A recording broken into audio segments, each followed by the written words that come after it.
విధంగా పిల్లలు కూడా ఏం తెలియదు అనుకుంటా.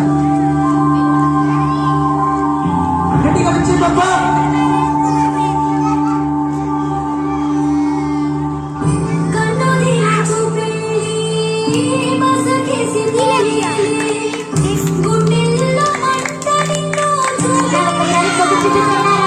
చూడండి, మన వీధిలో బిడ్డల తల్లిలు, చదువుకున్న అన్నగారు, చిన్న బిడ్డలు ఏమనుకుంటారు? ఇది ఒక సాగేదా, ఒక తెగిద్దా? అందరికి అనుమానం. చూడండి అయ్యా, ఈ రాటు శబ్దం వినండి. చూడండి అన్నా, ఒక ఇదప్ప రాటు, ఒక సాగేదే కాదు, ఒక తెగిదే కాదు. గట్టిగా దంపటలన్నా దొమ్మగాని వదిలేసిందా, గొంతులో దిగిపోయి 60 సంవత్సరాలు బతికే ప్రాణాలు ఒక 10